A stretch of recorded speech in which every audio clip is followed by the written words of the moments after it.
It's March 9th, 1967, and another remarkable event is about to be uncovered by Ariel, Rebecca, and Ali, the Retrospectors. In the late 1960s, the US Embassy in New Delhi would no doubt have seen some pretty weird stuff. What with the influx to India of US hippies and draft dodgers and countercultural wanderers of all kinds, but nothing could have prepared them for the person who turned up at their gates to claim political asylum today in history in 1967, Svetlana Aleluyeva, the youngest child and only daughter of the former Soviet leader Joseph Stalin. Of Stalin fame. Yeah. I mean, she was there to defect to the United States at the US Embassy in New Delhi. And therefore, in a way, you'd think this is a bit like the earlier defection of Nureyev, which we've talked about on the show before. But in that case, he was a massive celebrity in the first place, the world's best male dancer. It was a big story.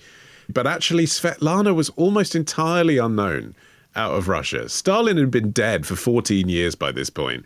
People in the US, when they found out about this, were like, what, he had a daughter? And she wants to come here? Like no one had heard of her. People didn't know she existed. So though this event today in history gave her overnight fame, for the poor civil servants in the Indian outpost of the US Embassy, you can just imagine the terror and anxiety of like, what are we about to step into? Yeah, and you mentioned that her father had been dead for quite some time at this point, and Svetlana had sort of been shut out of the Soviet elite, something that they were quite good at, turning on people. And she was suffering all the same restrictions that had been in place on her pretty much her whole life, but she didn't really have the privileges that used to come with being Stalin's daughter when Stalin was top dog.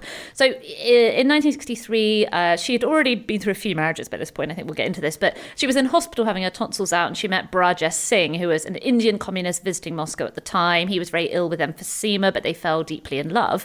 But the Soviet premier at the time, Alexei Kosygin, intervened to prevent their marriage. He called him an old Sikh Hindu. He was very dismissive. When he died the next year, Svetlana was granted permission to take his ashes back to India. And so it was here that she finally decided she was going to defect. She was tired of all these restrictions on her life. Yeah, she'd never left the USSR before. Yeah, so and even this time she was traveling with KGB minders. We've talked about this before. Prominent Soviet personalities weren't going anywhere without KGB minders at this point. But she managed to evade them and show up at the US Embassy, and they weren't thrilled. At this point, the US was trying to thaw its relations with the USSR a little bit, but they couldn't exactly turn her away. So she was brought to the US via Italy and Switzerland. Yeah, to give you an insight into the thought process, here's a quote from the ambassador, Chester Bowles, summarising the panicked reaction of officials. I put down 3 possibilities on a yellow pad. 1, send her home. We're trying to get along better with Russia. This is a delicate period. This will upset the Russians. Tell her just to go away. I didn't see how we could do that. 2, give her asylum officially, which will mean she stays in the American embassy, which will be surrounded by police and reporters and television cameras, while the case is taken to the Indian courts. But this would upset the Russians even more because it would be so well publicised and she would win her case. 3rd, get her out of the country as fast and quietly as possible and then figure out what to do later. Yeah. And that's what happened. They gave her $1,500 and bundled her off to Rome initially. Yeah, that's right. And the plan was to kind of keep it secret and trying to just squirrel her from one place to the next. But even though they'd done this sort of sneaky little nefarious getaway, as soon as Svetlana arrived in New York in April 1967, she was met with an intense amount of media attention. And she quickly held her own press conference, obviously not getting the memo on stay a bit silent about this. And she denounced the Soviet regime and renounced her Soviet citizenship. She called her own father a moral and spiritual monster. And this made her a propaganda victory for the US. They kind of decided to lean into it. But she actually wasn't particularly interested in continuing to be this Cold War trophy. She published her memoir, which was called 20 Letters to a Friend, which was a huge success, and it sold well and made her personally quite wealthy, at least temporarily. And she tried to carve out a life as a writer and intellectual, basically traveling around and giving lectures and really not wanting to be known as Stalin's daughter, but a person in her own right that just happened to have come from the Soviet Union and resettled in the US. So Svetlana was Stalin's youngest child and the only daughter. She had an older brother called Vasily, a half-brother Yakov from Stalin's first marriage, and an adopted brother Artem, who was the son of a friend of Stalin's who had been killed. And her early years were spent in an apartment in the Kremlin, and it was self-consciously very basic in a performative display of the communist spirit, and she was treated like any other child. But even so, it was impossible to prevent her occupying the status of kind of princess of the Soviet Union. She was incredibly famous within Russia. The name Svetlana became very popular. A perfume was named after her. She was compared to Shirley Temple. And even at home, she was sort of venerated. You know, her father called her his little sparrow. He showered her with gifts and affection, you know. Which is extraordinary when you think of the context of what he was doing. Like, he'd literally be signing a death warrant and then be like, hey, little sparrow, let's do your homework. I mean, the most dramatic thing, I think, from her younger years was how she was not told about what had killed her mother. Her mother had died of appendicitis, was the story that she was told. But it was actually, well, it was, according to the KGB, it was actually suicide. Some people think Stalin actually killed her personally. But in either case, she was shot with a gun. That's how she died. And this, Svetlana discovered when she was 16. And she discovered it, and this is crucial to, I think, why she chooses America to escape to, by reading it in a London newspaper, which Stalin had imported to Moscow for her. Despite this, she did sort of manage to remain somewhat insulated from her dad's brutality, attending elite universities and even falling in love with Alexei Kapler, who was a much older Jewish filmmaker. Stalin was furious about that relationship, calling Kapler a bloody wolf, and eventually, having him arrested and sent to the Gulag for 10 years.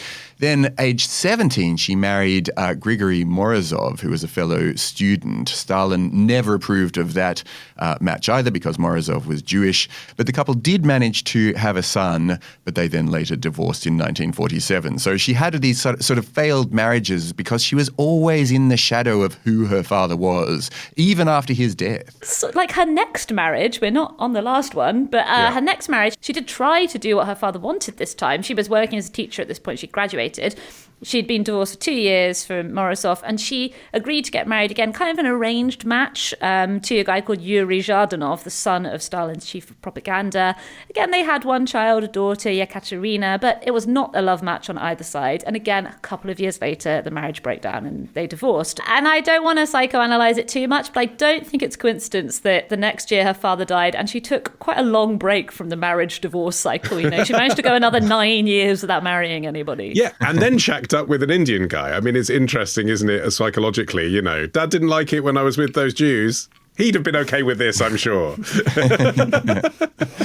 But he did seem to be the love of her life, Singh. And this is someone who opted into communism because they thought it was the right thing and wanted to bring it back and proselytize in India.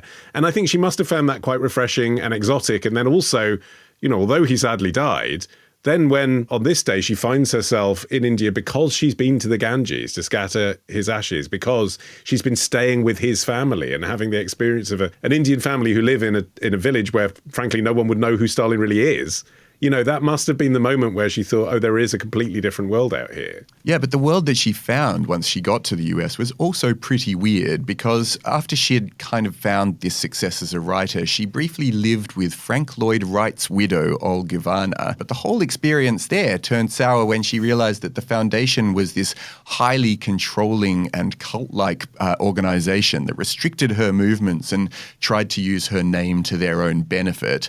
Feeling trapped there, she then fled in the middle of the night. There's a bit of a theme developing in 1970. And then she gets back to marrying again. In this bizarre turn of events, she impulsively marries William Wesley Peters, who was a protege of Frank Lloyd Wright. Not that impulsively. I mean, the whole thing was set up by Frank Lloyd Wright's widow, who believed that her dead daughter had been reincarnated as Svetlana, and therefore Svetlana should marry her dead daughter's widower, who is the man you're describing. That's why she got invited to Scottsdale, Arizona. I mean, it's bizarre. Yeah, I mean, Yeah. she did get a couple of mementos out of this short marriage. One is that they had a daughter, Olga, but also she got another new identity. You know, she'd been Svetlana Stalina, she'd then been Svetlana Aleluyeva once her father had died. Now she was Mrs. Lana Peters. That was the name she was going as, like a typical American housewife. Yeah, even so, they didn't last the distance, you'll be unsurprised to learn. And by the late 1970s, her finances were now completely running out. Worse than that, she began to feel really alienated in the US, as many Americans really saw her only as Stalin's daughter. And she still had her adult children in the USSR as well. Right. Well, this is the thing. So in 1984, to the shock of the West, she then voluntarily returned to the Soviet Union along with her daughter Olga, in part because her son Joseph was refused permission to travel. And so she went back. They restored her citizenship. They set her up in a state-owned apartment in Tbilisi in Georgia. And she even held a press conference renouncing the US now, calling it a place of emptiness and materialism. Pick a side. Yeah. They were kind of written for her by people who definitely would write that. But she quickly sort of realized her mistake going there. The USSR was still the bureaucratic, oppressive system that she had left behind, and she was now constantly being watched by the KGB again. And within just 2 years, she became disillusioned with this new return and sought another way out. And this time she defected again, slipping out of the Soviet Union via Switzerland. You have to say, these KGB handlers weren't managing her very well by this stage. Now, This episode first aired last year exclusively to members of Club Retrospectors. Join today and unlock a new episode this Sunday.